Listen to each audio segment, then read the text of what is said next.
Ladies and gentlemen, we live in a world where pointing fingers is easy. It's always someone else's fault, someone else's mistake, someone else's shortcoming. But here's the hard truth: blaming others doesn't move you forward. It doesn't change your situation. It doesn't build anything. It just keeps you exactly where you are. If you don't like where you are, don't scream at the universe. Don't sit around waiting for someone to fix it. Fix it yourself, improve yourself, that's the real flex. The people who grow, the ones who win, the ones who rise to the top. They're not wasting time complaining about what went wrong. They're working.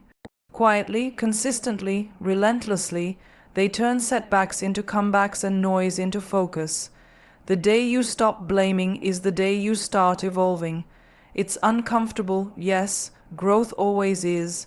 But every time you choose to take responsibility, you take back your power. That power can turn fear into fuel, doubt into drive, and failure into fire. We are not here to be perfect. We are here to be better than yesterday, stronger, smarter, more grounded. You owe it to yourself to keep going, to keep building, to keep becoming. The only competition is the person you were last year, last month, or even yesterday. So don't waste time in blame. Level up, own your story, improve yourself, and watch the world respond. We all want growth. We all want success, happiness, peace of mind, and progress. But most people don't realize that none of that truly begins until we stop looking outward and start looking inward. Accountability isn't just a buzzword, it's the foundation of everything meaningful in life. Without it, dreams stay dreams, goals stay distant, and potential remains untouched. There's something powerful that happens the moment you stop saying, "They did this to me," and start asking, "What can I do differently?" That shift in perspective changes everything. When you decide to take ownership of your choices, your reactions, your habits, and your mindset, you stop giving away your power. You stop letting other people control the narrative of your life. That's the beginning of real, lasting growth. It's easy to say the reason you didn't get the promotion was because your boss is unfair. It's easy to say you failed the exam because the questions were too hard or the teacher didn't explain enough. It's easy to say your relationship failed because the other person didn't try, but none of those explanations actually help you. They just protect your ego. Growth doesn't come from protecting your ego, it comes from challenging it. Being accountable means being brutally honest with yourself. Did you show up prepared? Did you give your best? Did you listen? Did you take initiative? Did you work on your weaknesses, or just complain about them?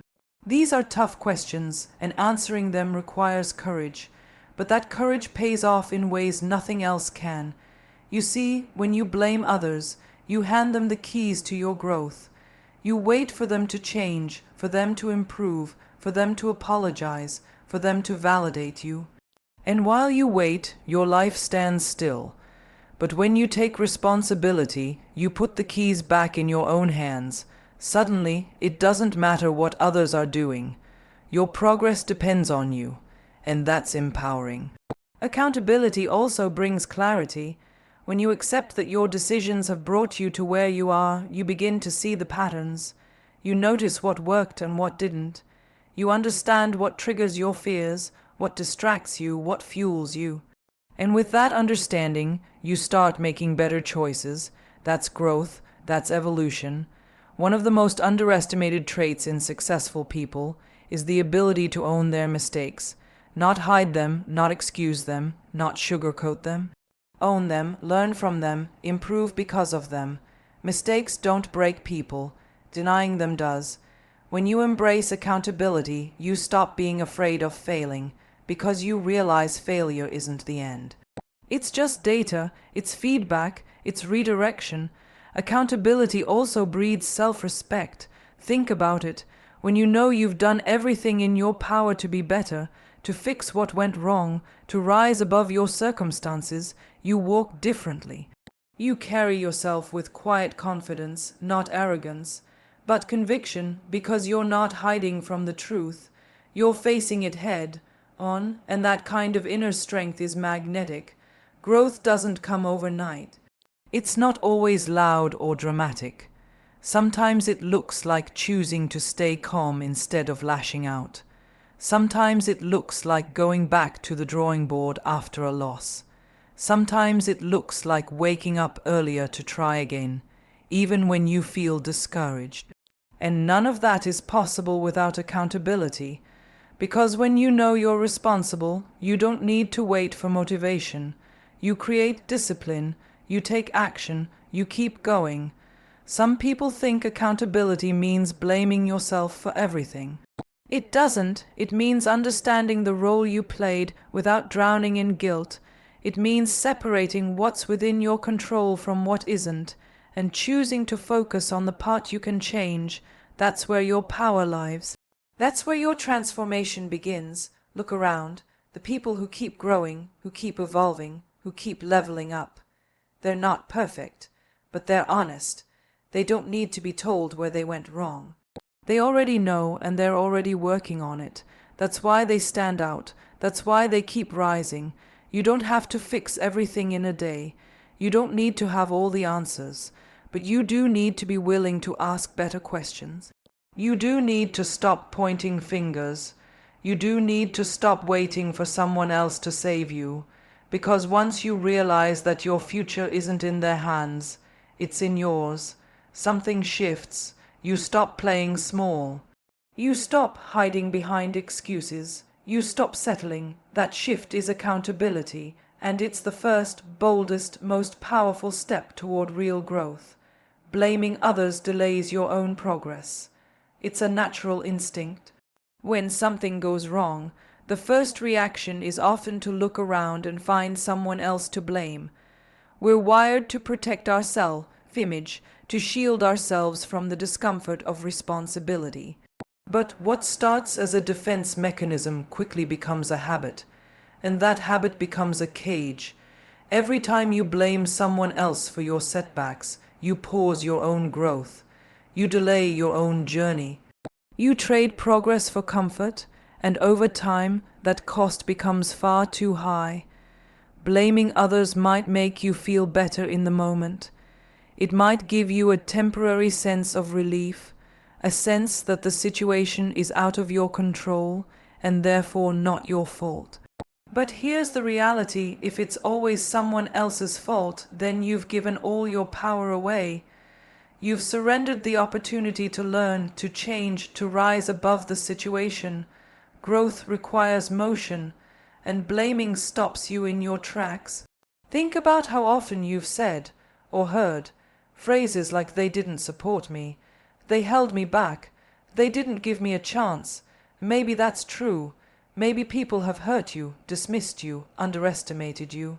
That happens, but when you sit in that narrative too long, you stop moving forward. You build your identity around what others did instead of what you can do, and that keeps you stuck. Progress comes from reflection, not projection. It comes from asking, what can I do better? Instead of why did they do that to me? Because the truth is, you can't control other people. You can't force them to treat you better.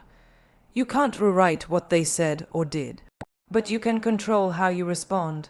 You can control how you rise from it, and that decision, that response is where your future is shaped. The problem with blame is that it's addictive. It creates a loop. The more you use it, the more powerless you feel, and the more powerless you feel, the more you blame. It becomes your go-to explanation for why things aren't working out. But every time you choose blame, you miss a moment to grow. You miss a chance to learn something about yourself, your patterns, your strengths, your blind spots. Even worse, blame limits your vision.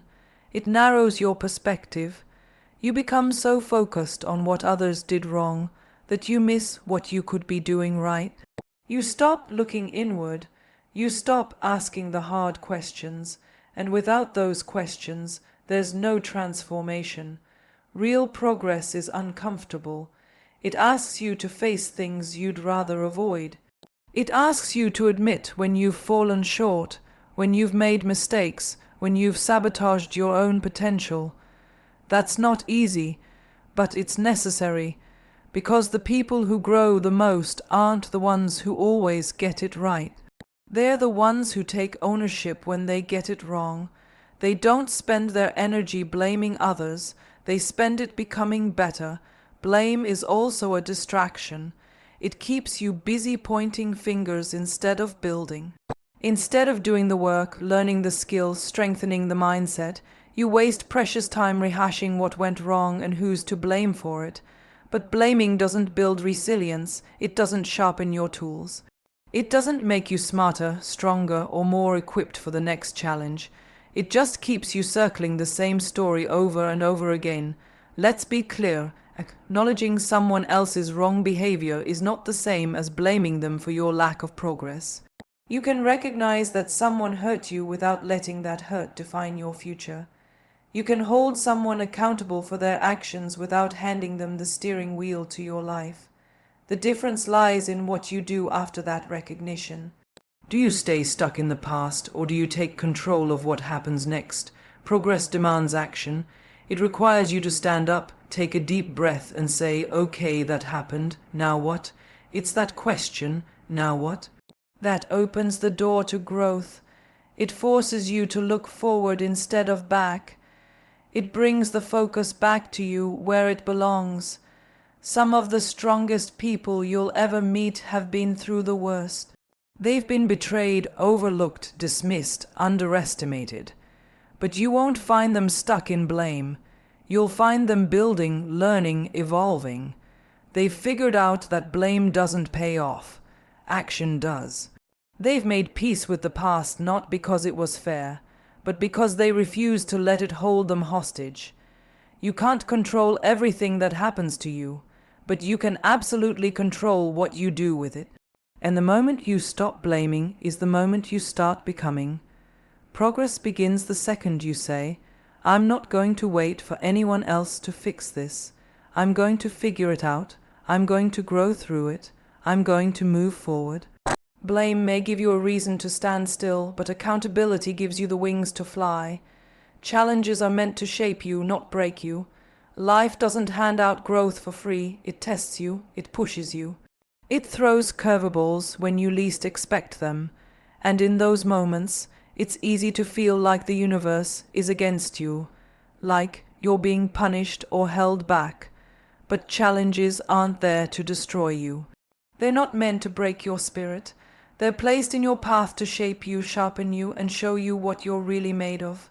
Think back to the hardest moments of your life, the ones that tested your patience, your strength, your will to keep going.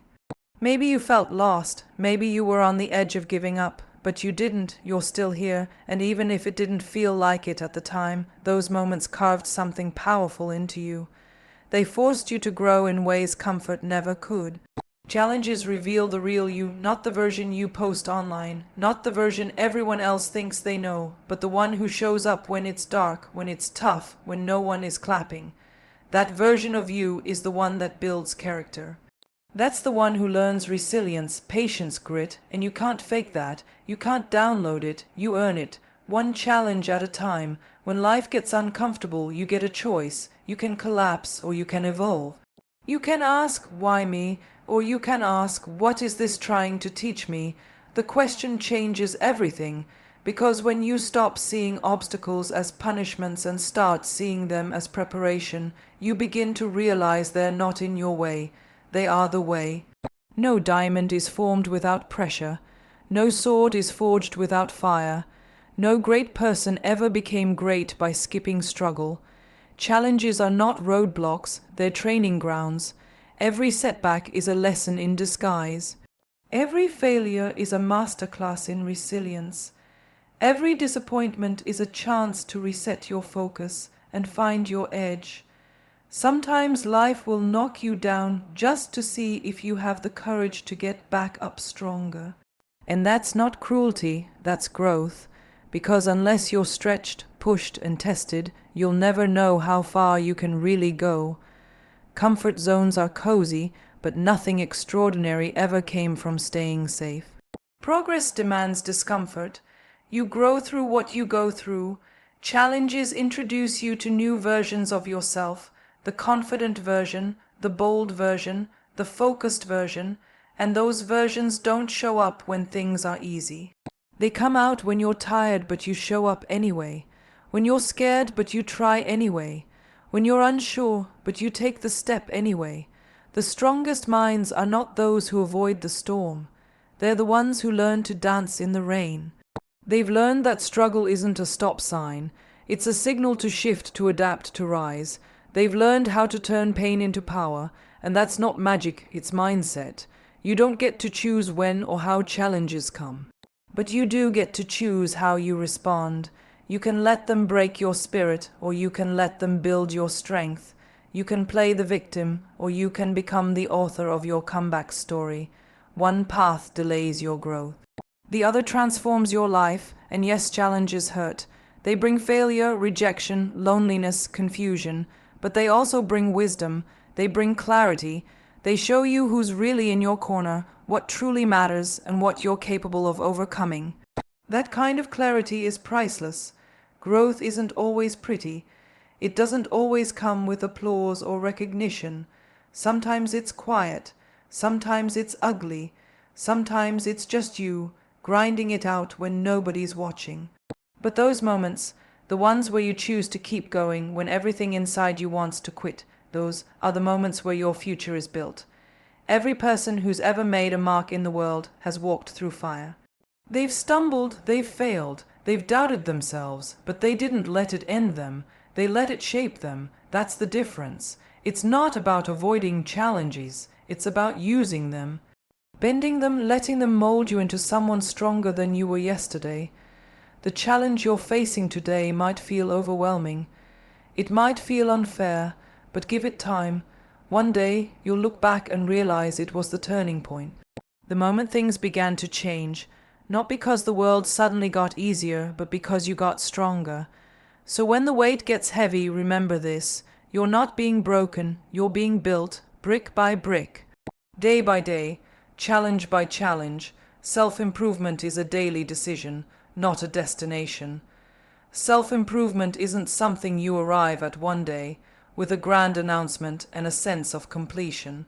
It's not a place you reach where everything is perfect, the path is clear, and you can finally sit back and say, I've made it. That's not how growth works. Self-improvement is not a destination. It's a decision you make over and over again, every single day. It's waking up in the morning and choosing to show up for yourself, choosing to try again, choosing to learn, choosing to unlearn, choosing to keep moving forward, even when it's uncomfortable, even when it's boring, even when no one's watching. That decision isn't always dramatic. Sometimes it's as simple as reading a page when you don't feel like it, being kind when you're tired, or holding your tongue instead of reacting. People love the idea of transformation. The glow up, the before and after, but the real work, the part no one sees, is in the quiet, repetitive actions you take each day. It's in the moments when no one is clapping, when no one is impressed. When it would be easier to quit, to cut corners, to stay the same. That's where self-improvement lives. There's no single version of better.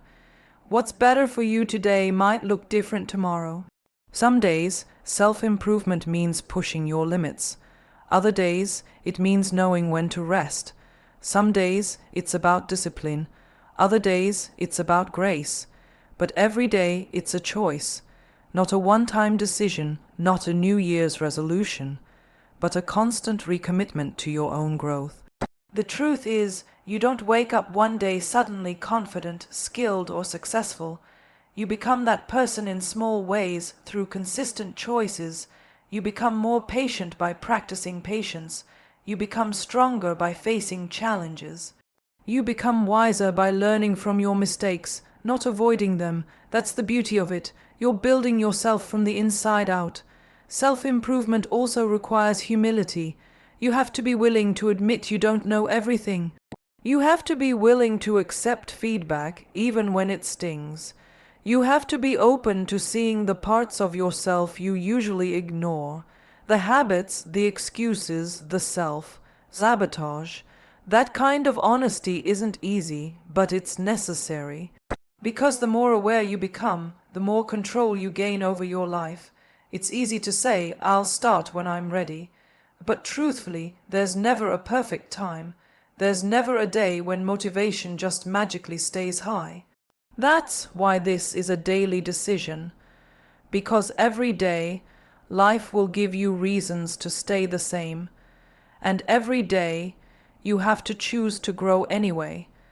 Sometimes self-improvement means letting go of things you once thought defined you. The stories, the labels, the fears. Growth demands that you leave behind what no longer serves you, even if it's familiar, especially if it's familiar, and that's hard, because we get attached to our comfort zones, even when they're holding us back. But staying comfortable never changed anyone's life. Progress isn't linear. You'll have days where you feel on fire, and days where everything feels like a mess. That doesn't mean you're failing. That means you're human. What matters is that you keep choosing yourself, even when it's hard. What matters is that you don't give up on the vision of who you're becoming just because the path gets bumpy. One of the biggest misconceptions about self-improvement is that it's selfish. That focusing on yourself means ignoring others, but the opposite is true. When you commit to becoming your best self, you become more present, more grounded, more capable of showing up for the people and the world around you. You lead better, you love deeper, you live fuller, and it all starts with that daily decision to improve. No one else can make that choice for you. No one else can do the work. People can inspire you, support you, challenge you, but the real change comes from within. It comes from you deciding day after day to keep becoming, to keep refining, to keep rising. So don't wait for the perfect time or the perfect mood or the perfect opportunity. Decide now, decide every morning. Decide even on the days when you feel like nothing is working, because every time you choose growth over comfort, discipline over distraction, purpose over excuses, you're building the life you want, one small decision at a time. Self-improvement isn't about reaching some imaginary finish line. It's about choosing again and again to move forward, and that choice, that's what changes everything. Your greatest competition is the person in the mirror. We live in a world that constantly pushes us to compare. Social media, society, culture, everywhere you turn, there's a message telling you to measure yourself against someone else. Someone else's success, someone else's beauty, someone else's lifestyle, someone else's timeline. But that noise is a distraction, because the truth is, your only real competition, the only one that actually matters, is the person staring back at you in the mirror. You don't need to outrun anybody else. You don't need to prove yourself to the world. What you need is to become a better version of who you were yesterday. That's it. That's the game. And the beautiful thing is, when you commit to that mindset, everything starts to shift. You stop chasing other people's lives and start building your own. You stop comparing and start creating. You stop wishing and start working. The person in the mirror knows everything, your strengths. Your flaws, your dreams, your fears, you can't lie to them. You can't fake effort with them. You can't impress them with highlight reels. That person sees the truth, and that truth is where your power lies. When you stop trying to outshine others and start trying to outgrow yourself, you begin to operate at a different level. Competition with others is fleeting. There will always be someone faster, smarter, more experienced. But when you're focused on your own growth, none of that matters, because you're not playing their game, you're playing yours, and your only goal is to get better, not perfect, not better than someone else. Just better, more focused than yesterday, more intentional, more disciplined, more honest. That's where the real breakthroughs happen, when you start asking, how can I grow? Instead of why are they ahead of me? When you ask, what did I learn today? Instead of what do they think of me? That mindset puts you in control, because you can't control someone else's journey, but you can absolutely shape your own. The mirror doesn't care about trophies, applause, or followers. The mirror cares about effort. It cares about integrity. It asks you if you really gave your all today, or if you made excuses. It asks you if you took responsibility, or if you pointed fingers. It asks you if you're moving with purpose, or just going through the motions. And those are the questions that truly matter. When you treat yourself as your own competition, something incredible happens. You start rooting for other people. You stop seeing their success as a threat. You start seeing it as proof of what's possible, because you're no longer in a race with them. You're on a mission with yourself. Their win doesn't mean your loss. Their journey doesn't define your worth. You start waking up each day not to prove something to anyone else, but to prove something to yourself, that you're capable, that you're focused, that you're evolving, and that self-accountability builds confidence, the kind of confidence that doesn't need validation because it comes from truth. From showing up consistently, from doing the work, from keeping your promises to yourself. Of course, some days you'll stumble, you'll lose focus, you'll fall into old habits. That's normal. That's part of being human. But the difference is, when you're competing with yourself, you don't give up, you reset, you learn, you get back up, because the goal isn't perfection. It's progress. It's pushing a little further, digging a little deeper, becoming a little stronger day by day. It's easy to get caught in someone else's pace, someone else's timeline, but the truth is, your journey is your own. You're not late, you're not behind, you're exactly where you need to be to start becoming who you're meant to become. The only person who can truly hold you back is the one in the mirror, and the only person who can move you forward is that same one. Competition is the most powerful kind because it's infinite. There's no ceiling, no limit. Every version of you unlocks a better one if you're willing to do the work, and that's what makes life exciting. Not being better than someone else, but realizing that every single day you have a chance to be better than the old you. That means showing up for your goals when no one's watching, choosing discipline over comfort, choosing growth over ego. It means doing the thing even when you're tired, even when it's hard, even when it feels like no progress is being made, because you're not just doing it for a result. You're doing it to build you, and over time, you'll start to notice the change. You'll look in the mirror and realize that you're not who you used to be. You're stronger, you're sharper, you're more grounded, not because someone else told you so, but because you know, you feel it, you earned it. So let others do their thing, let them run their race, let them shine in their season, and keep showing up for the one person who will always be in your corner, you. Because in the end, the only person you need to beat is the one you were yesterday, and the only person you need to become is the best version of yourself